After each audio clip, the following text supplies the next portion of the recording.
চন্দননগরে স্ত্রী মেয়েকে খুন করে আত্মঘাতী গৃহকর্তা।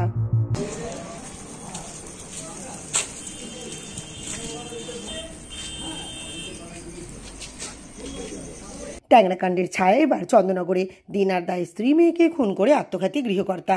মৃতদের নাম বাবলু ঘোষ, বয়স 62, প্রতিমা ঘোষ 46 ও পৌশালী ঘোষ বয়স 13।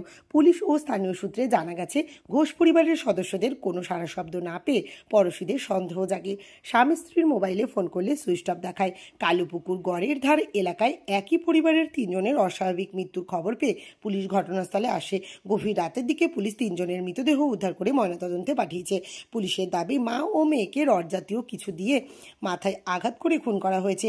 তারপর গৃহকর্তা নিজে আত্মঘাতী হয়েছেন। গতকাল রাত্রি 11:30টার সময় পাড়ার লোক জানতে পারে যে এরা আমাদের বাড়ি সাড়া পাওয়া যাচ্ছে না। তখন জানলা দিয়ে উঁকি মেরে দেখে যে 2 জন শুয়ে আছে। তারপরে যথারীতি রাত্রিবেলা পুলিশকে খবর দেয়। পুলিশ আসে, তখন দেখে ওই বাড়িতে 2 জন মহিলা, মা আর মেয়ে রক্তাক্ত খাটে পড়ে আছে। আর উপরে চিড়েকোটা একটা জায়গা আছে, সেখানে বাড়ির যে পুরুষ বাবলু ঘোষ সে হ্যাঙ্গিং হয়েছে। তো যেটা বোঝা যাচ্ছে যে রড দিয়ে মেরেছে, রড জাতীয় কিছু দিয়ে নিজে সুইসাইড করেছে, এটা আপাতত পাওয়া যাচ্ছে। আর কারণটা আমরা তদন্ত করে দেখছি, এলাকার লোকে জিজ্ঞাসা হচ্ছে। সেইভাবে এখনো বলার মতো কোনো কারণ পাওয়া যায়নি। ফ্রাস্ট্রেশন না কি কারণ সেটা খুঁজে বার করা হচ্ছে। অনেক টাকা নাকি ধার দেনা হয়েছিল, সেই বিষয়টাও দেখা হচ্ছে। প্রতিবেশী মানবেন্দ্র চক্রবর্তী জানান, বাবলু আগে একটা টিনের বাক্স কারখানায় কাজ করতেন। পরে তিনি টোটো চালাতেন। বর্তমানে বাড়িতেই একটি দোকান খুলে সেখানে সাট্টার প্যাড লিখতেন। তার দাবি, সাট্টার ব্যবসা করতে গিয়ে বাবলু বাজারে লক্ষ লক্ষ টাকার ঋণ করেছিলেন। তার অনুমান, দিনার দায় মানসিক অবসাদ থেকেই বাবলু এই ধরনের চরম সিদ্ধান্ত নিয়েছে। যখন ঘটনাটা ঘটেছে, পাড়ার ছেলেরা অনেকবার ফোন করেছিল। তা ওর বইয়েরও ফোনে অফ, সুইচ অফ, ওরও সুইচ অফ। তার সুইচ অফ দেখে তখন দেখা গেল যে কি করা যায়। তখন পাড়ার ছেলেরা এই কাজটা, সামনের কাজটা যখন ভেঙেছে, ভাঙার পর দেখে এই দৃশ্য। তারপর আমরা তো যে যার বাড়ি চলে গেছি। তারপর খবর পেয়ে সঙ্গে সঙ্গে দৌড়ে এসেছি। সন্দেহ হয়েছিল? হ্যাঁ, সন্দেহ হয়েছিল, পাড়ার ছেলেদের সন্দেহ হয়েছিল। দোকানটা কি খুলতে রয়েছে? হ্যাঁ, রোজ কালকেও খোলা ছিল, কালকেও লেখালেখি করেছে, সবকিছু করেছে। এবং তারপরেও বিকেল বেলা যেরকম সবাইকার সাথে ঘরে গল্প করে চা খেতে গেছে। ছেলেটা তো ভালো ছিল।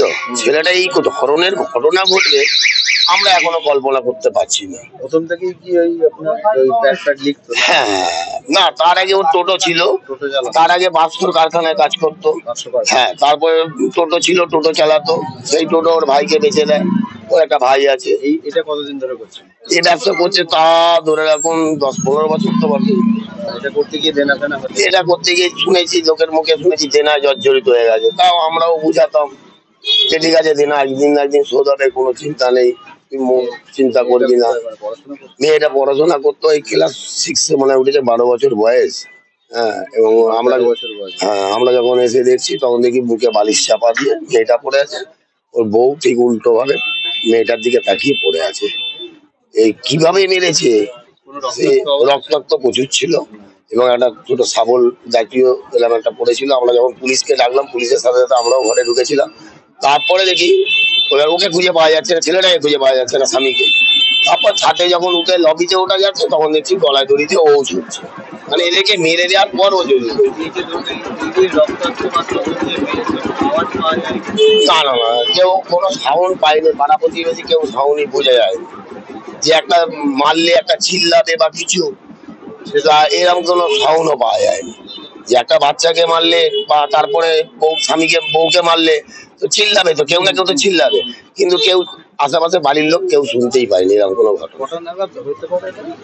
এটা যতখানি সম্ভাবনা ঘটনাটা ঘটতে পারে। আমাদের যখন এখানে সবাই মিলে এসেছি, তখন বাজে কটা, 11টা। হ্যাঁ, ওনাকে অনেকবার ফোন করেছে পাড়ার লোক। না, কালকে যখন ও তো পাড়ায় এমনি বেরোয়, রেগুলার বেরোয়। হ্যাঁ, কোনো সারা শব্দ যখন পাওয়া যাচ্ছে না, ফোনেতে যখন পাওয়া যাচ্ছে না, ওর বইয়ের ফোন সুইচ অফ, ওর সুইচ অফ, যখন পাওয়া যাচ্ছে না, তখন এই ঘটনাটা ছিল। আর এক প্রতিবেশী প্রদীপ দে বলেন, বাবলু খুব শান্ত স্বভাবের ছেলে ছিল, কিন্তু বাবলু এই ধরনের ঘটনা ঘটাবে তা কখনো কল্পনাও করতে পারেনি। তার বক্তব্য, সাট্টার দোকান চালাতে গিয়ে বাবলু প্রচুর দেনা হয়ে গিয়েছিল। চড়া সুদে টাকা ধার নিয়েছিল, সেই টাকা শোধ দিতে পারছিল না। তবে এই ধরনের কাণ্ড না ঘটিয়ে বাবলু বাড়ি বিক্রি করে দেনা পরিশোধ করতে পারত। সকালবেলা গেলাম, আমার একটা বাড়ির পরেই হচ্ছে আমার বাড়ি, আমার নাম প্রদীপ দে। এই ছেলেটাকে আমরা বহু বছর ধরে দেখেছি, খুব শান্তশিষ্ট ছিল। ও যে এরম ভাবে করে ফেলবে এটা কেউ স্বপ্নও ভাবতে পারিনি। এবং আমরা পাড়া প্রতিবেশী এটা আলোচনা করছি যে দেনা তো অনেকেরই হয়, ব্যবসা করতে গেলে বা সংসার চালাতে গেলে দেনা হয়। তার জন্য যে এরকম সুসাইড করবে, বিশেষ করে মেয়েটাকে মেরে দিয়েছে, এটা সবার মনে একটা খুব প্রচন্ড আঘাত করেছে আর কি। যে মেয়েটাকে, এত বাচ্চা মেয়েটাকে মারলি, তুই দেনা করেছিস ঠিক আছে, দেনা করে বাড়িটা বিক্রি করে দে, দিয়ে দেনাগুলো শোধ করে দে।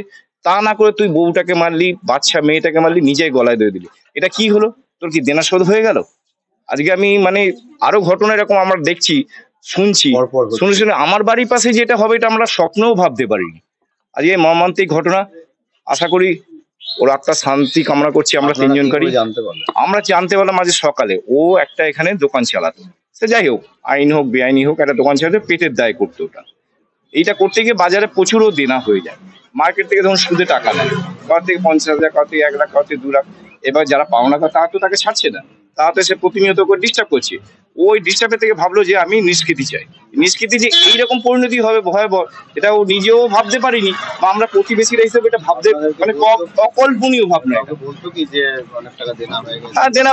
ও ছেলেটা কি, আপনি যদি 10টা চড় মারেন ও হেসে আপনার সঙ্গে কথা বলতো, কাউকে বলতো না দেনা হয়ে গেছে, কিন্তু জানতো সবাই। দেখুন আজকে ওর দেনা সবাই জানবে, সহানুভূতি দেখাবে, কিন্তু কেউ তো দেনাটা শোধ করবে না। ওর দেনা ওকেই শোধ করতে হবে। কিন্তু শোধ করার ইয়েতে যে চরম পন্থাটাও বেছে নেবে, এটা আমরা পাড়া প্রতিবেশীতে কল্পনা করতে পারছি না। এত খারাপ লাগছে। আমার খারাপ লাগছে, সবচেয়ে খারাপ লাগছে বাচ্চা মেয়েটাকে মারলো।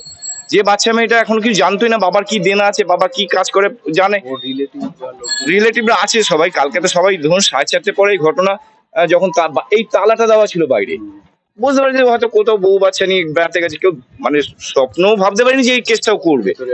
তারপর যখন আস্তে আস্তে যখন সবাই জানাজানি হচ্ছে যে ওকে পাওয়া যাচ্ছে না, ফোনে পাওয়া যাচ্ছে না, তখন কি করে এই পাড়ার ছেলেরা রাত্রিবেলা এসে তখন ওই কাজটাকে ভাঙে। তখন পুলিশ তো জেনে গেছে, পাড়ার ছেলেরা তখন ভেঙে দিয়েছে, পুলিশ এসে বডি নিয়ে চলে গেছে।